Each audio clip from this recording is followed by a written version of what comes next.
Okay. The biggest thing for me was accepting the fact that anything that I want to do in life, I have the willpower to do it. I am motivated, I'm determined, but I had to accept that my tics are going to be there with me. I try to maintain a positive outlook on life and in every situation that's thrown at me.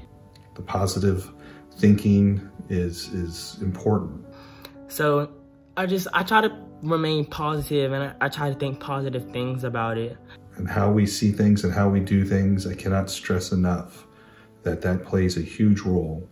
And this allows me to focus on all that I do have instead of all that I've lost. Additional attitude adjustments to promote a more joyful and appreciative state of mind are obviously helpful to counteract stress and depression. So anything that I put my mind to, I have to keep in mind that, okay, this is a journey that I'm about to take, and my tics are going to be right by my side. One of the main skills I think I've developed with Parkinson's, with early onset Parkinson's, is sort of the skill of trying to just live my life on a day-to-day basis as I sort of normally would, or as best I can.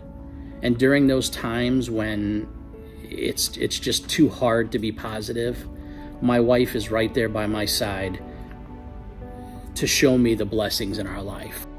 Being in a reality where you're constantly fighting with your body, in particular, your body demanding sleep at inopportune times, you have to be really flexible in your schedule. We have to also be adaptable, so if those plans don't go to plan, we are able to move and adapt and change and accept that right now, in the situation we're in, this is the way things are. We can't look at the big picture, so that is it. As we all have emotions, I think it's really important to process your emotions, to not bottle them up, as it can really cause you symptoms physically, so not only mentally. But yeah, I mean, I kind of neglected a lot of the practices that I've learned over the years of dealing with this illness that do help me, and that's just like an anxiety thing that I do. I ignore the good stuff and just wallow for a little bit. I guess I need that sometimes. And also just like sitting in the negative emotions and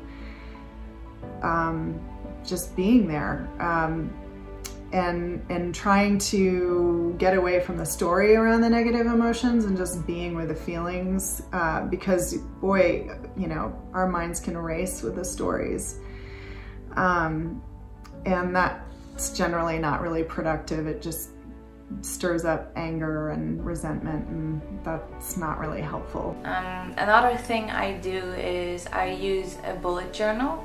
I also do daily journaling. I keep track of my daily emotions. So at the end of the month, I can see a graphic which shows me, you know, my feelings. They often go up and down, but I try to work on that. And this allows me to get all the hurt and all the ugly out, so I'm less likely to have that spill out into my words and my actions. The most important thing you can do is to schedule in some you time every day and to practice self-care and compassion for yourself. Knowing that I still have a purpose, and what I do or can't do doesn't define who I am at the core. So you're giving out all this energy into the world, and you need to reclaim some of that for yourself. I need to give myself some grace. Give myself a little grace with that. Continue to fall in love with myself. And I'm kind to myself. Because self-care and self-love is really important. Thank you for listening.